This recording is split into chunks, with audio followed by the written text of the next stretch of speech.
تو جو چیز تمہیں گناہ کی یاد دلاتی ہے اس کا نشان مٹانا یہ بھی ضروری ہے.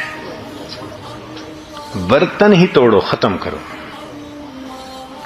حرام مال سے پرورش پانے والا بدن ہے، اس کو نیکی میں خرچ کریں. بعض دفعہ یہ مسئلہ آتا ہے، میں نے جی سود کے پیسے لیے کاروبار کیا، حرام کا پیسہ کھایا، والد نے رشوت کا پیسہ لیا، والد نے فلاں کام کیا. تو بھئی اگر حرام مال سے کوئی بدن پلا، اب وہ تو پل چکا، مکافات یہ ہے کہ اب اس بدن کو دین کے کام میں لگائے. اللہ کے راستے میں نکلو، لگاؤ چلہ، 3 چلے 1 سال. جس بدن نے گناہ سے پرورش پائی، اب اس بدن کو اللہ کے دین کے لیے استعمال کریں. اس بدن سے نوافل پڑھیں، نمازیں پڑھیں، تلاوت کریں، بیت اللہ کے جا کر عمرہ کریں، حج کریں. اس بدن کو انسانوں کی خدمت میں استعمال کریں، نیک کاموں میں استعمال کریں، تو یہ اس کی مکافات ہوگی. پھر نیک دوست بنانا. ایک بہت اچھا طریقہ نیک رہنے کا یہ بھی ہے کہ انسان نیک لوگوں سے دوستی کر لے. المرء علی دین خلیلہ فلینظر احدکم من یخالل. انسان اپنے دوست کے دین پر ہوتا ہے. اب تم میں سے ہر بندہ دیکھے کہ وہ کس سے دوستی کر رہا ہے. حضرت شیخ الحدیث رحمۃ اللہ علیہ نے ایک مثال دی ہے حدیث پاک سے کہ نیک دوست کی مثال عطر کے دکان والے کی طرح ہے. پرفیوم کی دکان ہے کسی دوست کی، آپ اس کے پاس جا کر بیٹھیں گے تو یا تو وہ پرفیوم کی شیشی ہی دے دے گا، نہ دی تو جب تک بیٹھیں گے خوشبو تو آئے گی. اور برے دوست کی مثال وہ کوئلے کی دکان والے کی طرح ہے. جا کے بیٹھیں گے یا تو دے گا تو کوئلے ملیں گے، نہ بھی دیے تو کوئلوں کی سیاہی تو کپڑوں کو لگے گی ہی صحیح. نیکاں دے لڑ لگیاں میری جھولی وچ پھل پے، بریاں دے نال لگیاں میرے اگلے بھی ڈل پے. نیکوں کے ساتھ لگنے سے میری جھولی میں پھول بھر گئے، اور بروں کے ساتھ لگنے سے میرے پہلے پھول بھی نیچے گر گئے. تو نیکوں کو دوست بنائیے، یہ بھی توبہ کرنے والے کے لیے ایک اہم چیز ہے. پھر توبہ پر استقامت رکھنے کے لیے، مضبوط رہنے کے لیے تائبین کے واقعات کو پڑھیں. جن لوگوں نے توبہ کی، کتنی پکی توبہ کی، ان کے واقعات کو پڑھ کے انسان کی ہمت بندھ جاتی ہے. قبیلہ غامدیہ کی ایک عورت نبی علیہ السلام کی خدمت میں حاضر ہوتی ہے. اے اللہ کے حبیب صلی اللہ علیہ وسلم، مجھ سے بڑا گناہ سرزد ہو گیا. نبی علیہ السلام چہرے انور دوسری طرف فرما لیتے ہیں. وہ ادھر سے آ کے کہتی ہے، اے اللہ کے حبیب صلی اللہ علیہ وسلم، مجھ سے بڑا گناہ سرزد ہو گیا. اللہ کے حبیب صلی اللہ علیہ وسلم نے رخ تیسری طرف کر لیا. پھر اس نے یہی کہا، پھر چوتھی طرف کر لیا. جب اس عورت نے 4 مرتبہ اقرار کیا کہ میں نے بڑا گناہ کر لیا، تو نبی السلام نے فرمایا تجھے وہم ہو گیا ہوگا. کہنے لگی، اللہ کے حبیب صلی اللہ علیہ وسلم، میں پریگننٹ ہوں، حاملہ ہوں، مجھ سے بڑا گناہ سرزد ہو گیا، اب آپ مجھے پاک کر دیجئے. وہ صحابیہ جانتی تھی کہ ایک ہوتی ہے پیشاب پخانے کی ناپاکی، یہ پانی سے اگر جسم کو دھو لیا جائے تو جسم پاک ہو جاتا ہے. ایک ہوتا ہے زنا کی ناپاکی، ایسا بندہ 70 مرتبہ بھی پانی سے غسل کر لے اس کا جسم پاک نہیں ہوتا. یا تو اس کو حد پاک کرتی ہے یا اللہ کے سامنے سچی توبہ پاک کرتی ہے. وہ جانتی تھی کہ اب میرا جسم پاک نہیں ہو سکتا، میں ناپاک جسم کے ساتھ ہوں. چنانچہ نبی علیہ السلام نے فرمایا کہ اچھا، اگر حاملہ ہو تو تم جاؤ، جب وضع حمل ہو جائے، بچے کی ولادت ہو جائے، پھر آنا. یہ عورت چلی جاتی ہے. اب بچے کی پیدائش میں 9 مہینے کا وقت لگتا ہے. اس عورت کے پاس بڑا ٹائم تھا، سفیشینٹ ٹائم تھا، وہ اپنی رائے بدل بھی سکتی تھی، وہ اس بستی سے کہیں دوسری بستی جا کے رہ سکتی تھی، کچھ بھی کہہ سکتی تھی، مگر نہیں، یہ 9 مہینے گزارنے اس عورت کے لیے مشکل ہو گئے تھے۔ کیوں؟ اس کے ذہن میں یہ خیال تھا اگر میری اس دوران موت آ گئی، میں قیامت کے دن اپنے رب کے سامنے ناپاک جسم کے ساتھ کھڑی کی جاؤں گی، اور مجھے پاک ہونا ہے۔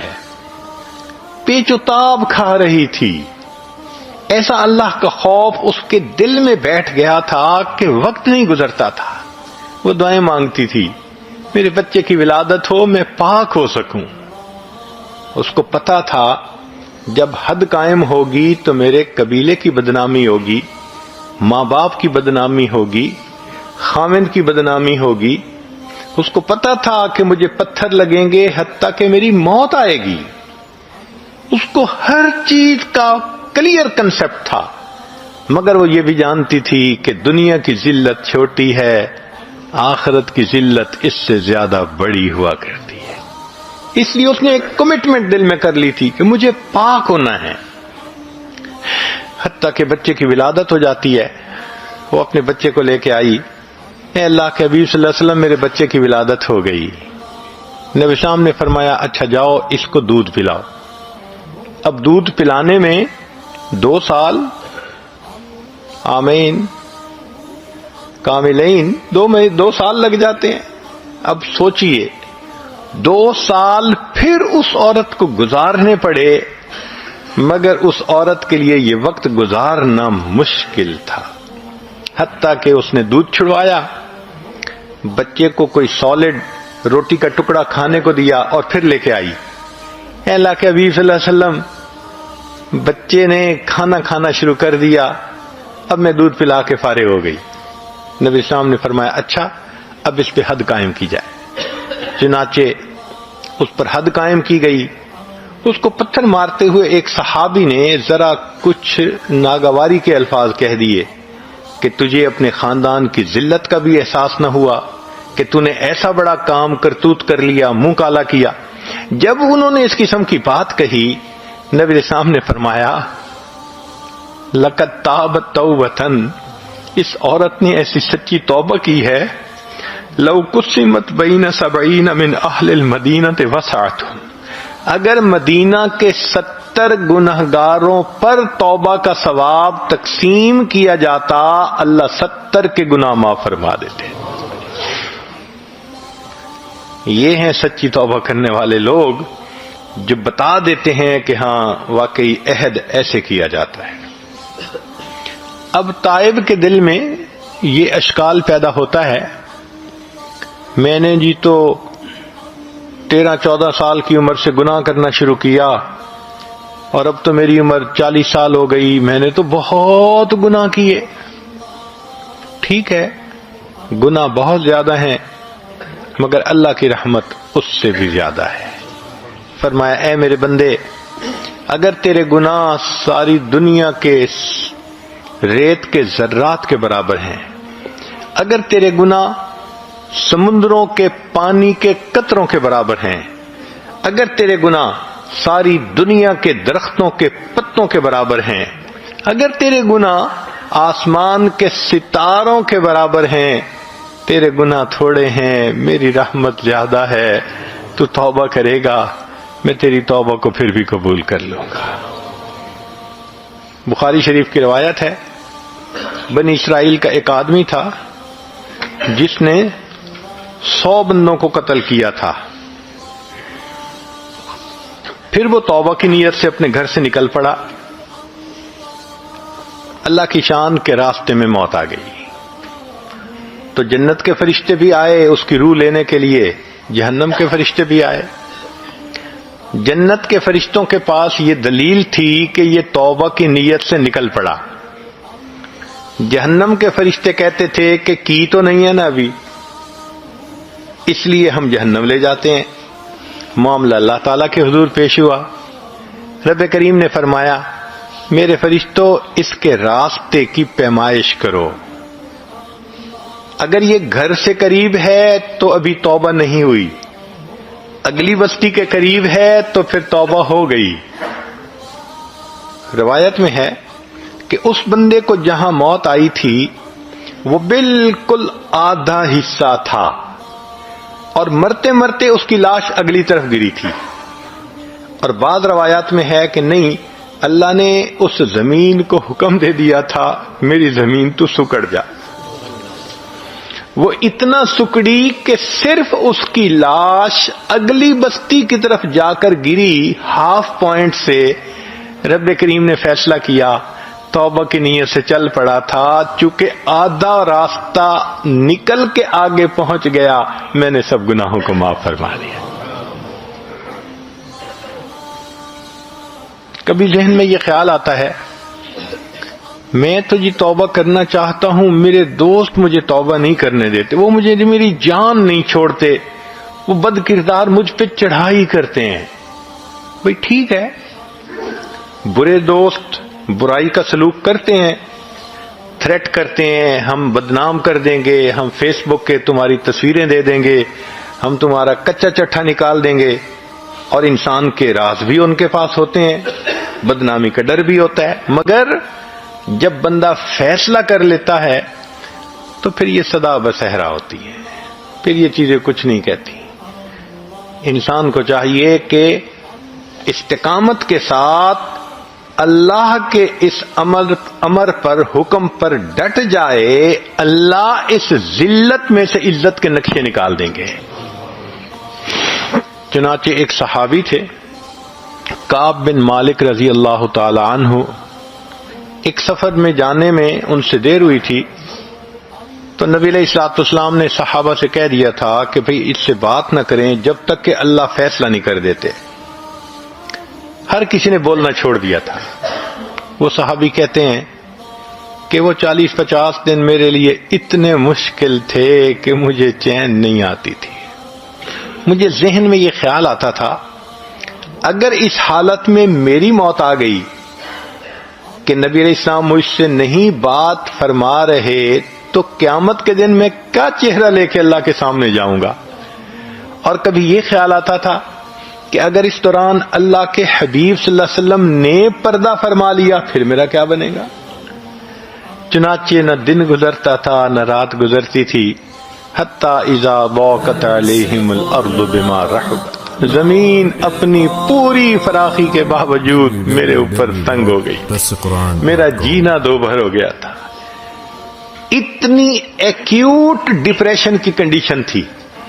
اس میں وہ فرماتے ہیں میں اپنے گھر سے نکلا، بازار میں سے گزر رہا تھا، ایک بندہ ملا، کہنے لگا جی کہ جو قریبی ملک ہے غسان، اس بادشاہ نے آپ کو ایک پیغام بھیجا ہے، رکا بھیجا ہے۔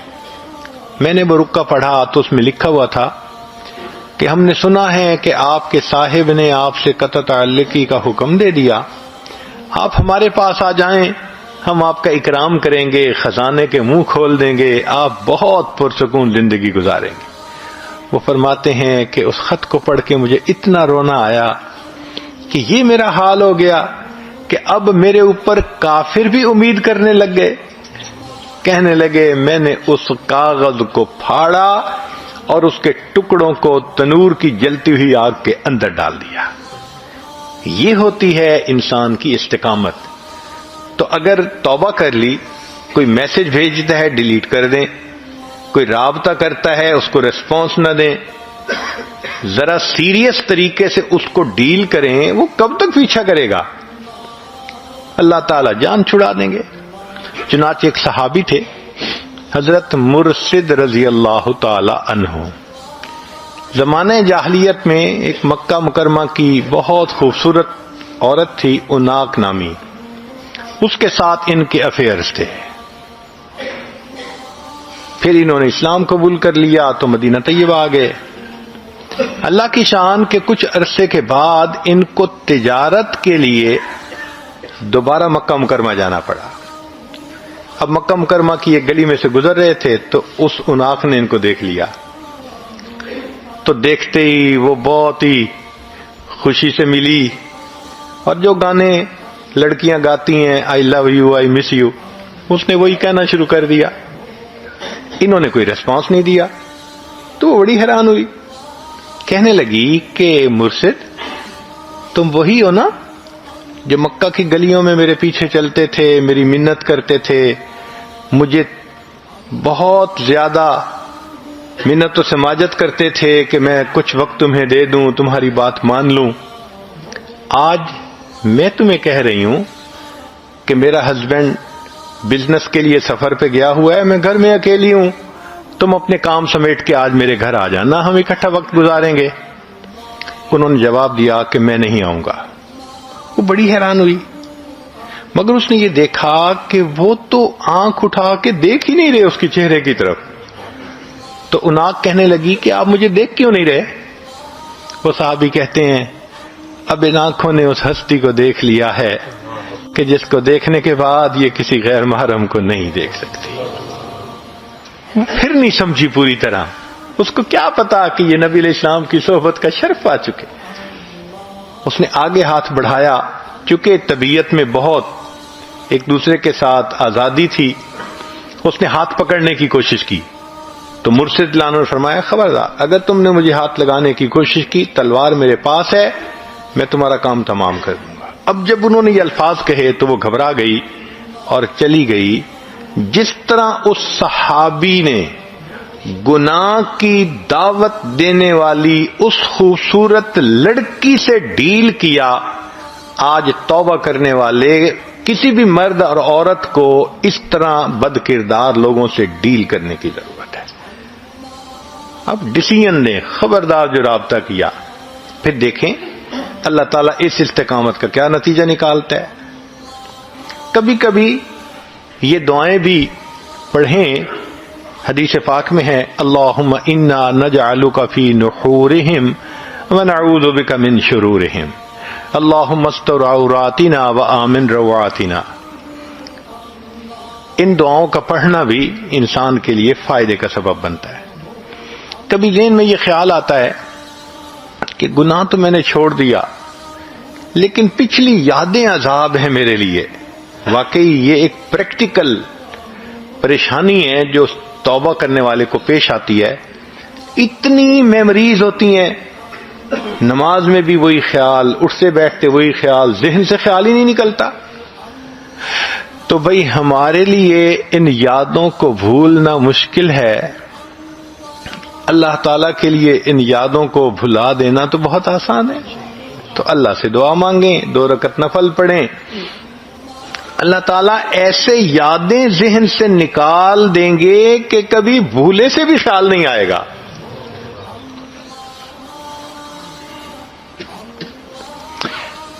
ایک ذہن میں سوال یہ آتا ہے کہ کیا توبہ کرنے والے بندے کو گناہ کا اعتراف کرنا ضروری ہے؟ جواب جی ہاں, گناہ کا اعتراف اللہ رب العزت کے سامنے کرنا ضروری ہے. چنانچہ نبی علیہ الصلوۃ والسلام نے دعا سکھائی جس میں ہے ابوء لک بنعمتک, اے اللہ میں آپ کی نعمتوں کا بھی اعتراف کرتا ہوں, وابوء بذنبی, اور میں اپنے گناہوں کا بھی اعتراف کرتا ہوں. تو گناہوں کا اعتراف تو کرنا ہی پڑتا ہے, دنیا میں کر لے تو بہت بہتر, ورنہ جہنم میں جا کے تو ہر بندہ کے اعتراف کر لے گا. قرآن مجید میں ہے کہ جہنمی جب جہنم میں جائیں گے تو فرشتے حیران ہو کے پوچھیں گے ما جاءکم النذیر, تمہیں کوئی سمجھانے والا ڈرانے والا نہیں آیا تھا؟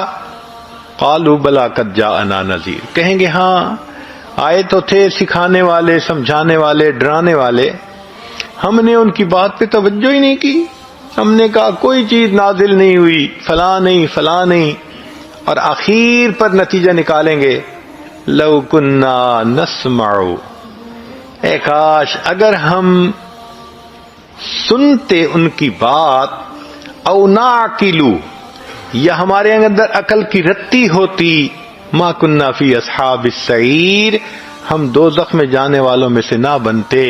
فاعترفوا بذنبہم فسحقا لاصحاب السعیر, اللہ فرماتے ہیں اپنے گناہوں کا اعتراف کریں گے اس وقت. تو بھئی یا تو دنیا میں اعتراف کر لیں اللہ کے سامنے تنہائی میں بیٹھ کے اور معافی مانگ لیں, ورنہ پھر جہنم میں جا کے تو ہر بندے کو اعتراف کرنا ہی پڑے گا.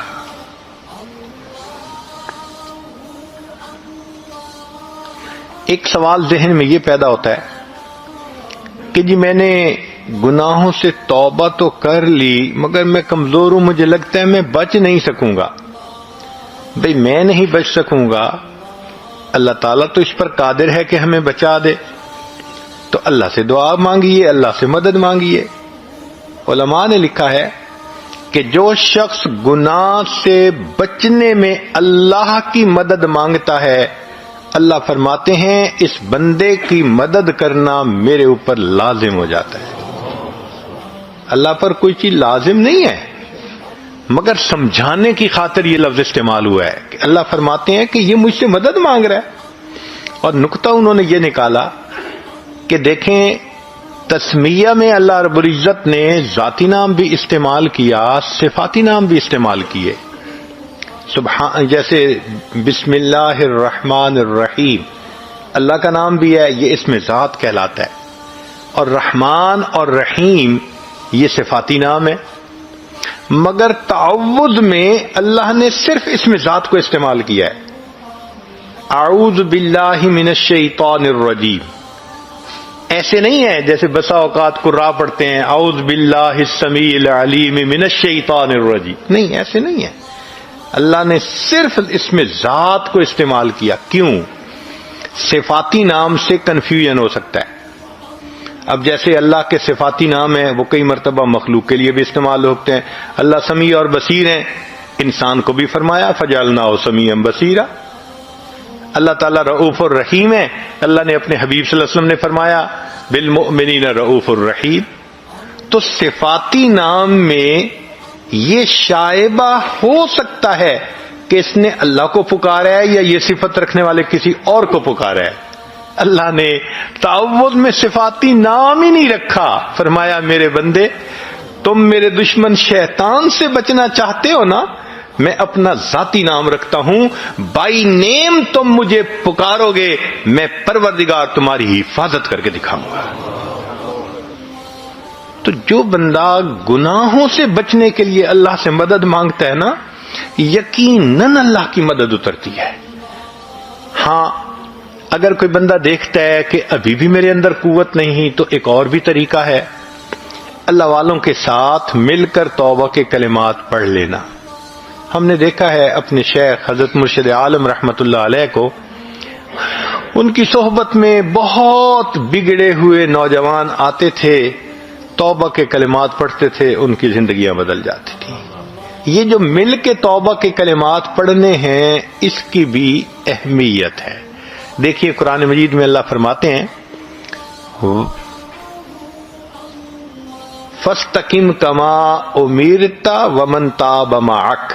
اے میرے محبوب صلی اللہ علیہ وسلم اب بالکل شریعت پر جمے رہیے، اور جو آپ کے ساتھ تو بتائے ہوئے. یہ جو تابا معک کا لفظ ہے نا قرآن کا، یہ بتا رہا ہے کہ یہ بھی ایک فضیلت ہوتی ہے، یہ بھی ایک نسبت ہوتی ہے جو صحابہ نے نبی علیہ السلام سے حاصل کر لی تھی، اللہ نے اس کی لاج رکھی. پھر تو یہ جو کسی کے ساتھ مل کے توبہ کے کلمات پڑھ لیتے ہیں، اس سے اللہ تعالیٰ انسان کو پھر نیکی کی توفیق عطا فرما دیتے ہیں. کبھی کبھی ذہن میں یہ بھی خیال آتا ہے اچھا جی میں توبہ کر لوں گا، اللہ بڑا رحیم ہے، اللہ نے کسی کو تو معاف کرنا ہی ہے، اللہ معاف کر دے گا. بھئی اللہ رحیم ہے، معاف کر دیں گے، یہاں تک تو بات ہے صحیح، لیکن اگر موت کے وقت ایمان ہی سلامت نہ رہا تو پھر کیا بنے گا؟ حدیث پاک میں ہے کتنے لوگ ہوتے ہیں ان کے نام ساری زندگی مسلمانوں کی فہرست میں رہتے ہیں، موت کا وقت آتا ہے ان کا نام مسلمانوں کی فہرست سے خارج کر دیا جاتا ہے. کتنے لوگ ہوں گے قرب قیامت میں یصبح مؤمنا و یمسی کافرا. نبی اسلام نے فرمایا صبح اٹھیں گے ایمان والے ہوں گے، شام سونے کے لیے بستر پہ جائیں گے ایمان سے خالی ہوں گے.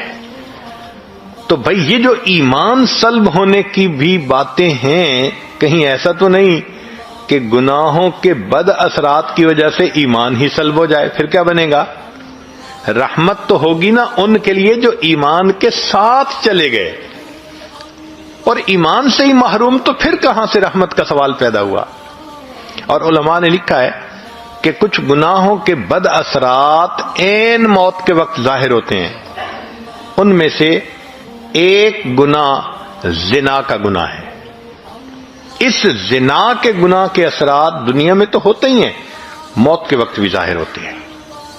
میں نے ایک مرتبہ حضرت مرشد عالم رحمۃ اللہ علیہ سے یہ بات پوچھی، حضرت میں چھوٹا بھی ہوں، کم علم بھی ہوں، ناسمجھ بھی ہوں، تو مجھے کچھ باتیں نہیں سمجھ میں آتی، آپ اگر اجازت دیں تو میں آپ سے پوچھ لیا کروں. حضرت بہت خوش ہوئے، فرمان لگے پوچھا کرو. تو میں نے یہ سوال پوچھا کہ حضرت تلبیس ابلیس کتاب میں ایک واقعہ پڑھا ہے، ایک حافظ قرآن تھا جس نے کہ بد نظری کی، شہوت کی نظر کسی پر ڈالی، اور اس کی وجہ سے 20 سال کے بعد وہ قرآن پاک سے محروم ہو گیا، قرآن پاک سینے سے ہی نکل گیا. تو میں نے کہا کہ حضرت اس ایک مرتبہ کسی غیر کو دیکھنے پر اتنی بڑی محرومی کہ قرآن پاک سے محروم ہو گیا، یہ تو بہت بڑی سزا ہے. تو حضرت نے فرمایا اصل میں یہ اللہ کی غیرت کا معاملہ ہے. وہ کیسے کہ اللہ تعالیٰ چاہتے ہیں میرے بندے، نعمتیں میں نے دیں، پیدا میں نے کیا، اب تیرا دل میری محبت کے لیے وقف ہونا چاہیے، یہ میرا گھر ہے. جب ہم اپنے دل میں اللہ کی بجائے کسی غیر محرم کو بساتے ہیں اور اس کی محبت دل میں لاتے ہیں، اب کسی عورت کے گھر ذرا کسی اور عورت کو لا کے بٹھاؤ نا، پھر دیکھو وہ کیسے ریئیکٹ کرتی ہے.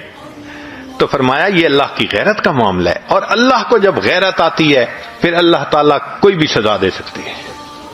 تو اگر ایک مرتبہ کی بدنظری قرآن پاک سے محرومی کا سبب بن سکتی ہے، تو یہ جو آج اس کے ساتھ افیئر ہے، کل اس کے ساتھ ہے، پرسوں اس کے ساتھ ہے، میرا ٹائم نہیں گزرتا، میں تمہیں ہر وقت یاد کرتا ہوں، میسیجز چل رہے ہیں، ملاقاتیں ہو رہی ہیں، پھر اس کا نتیجہ کیا نکلتا ہے کہ انسان موت کے وقت ایمان سے محروم ہو جاتا ہے.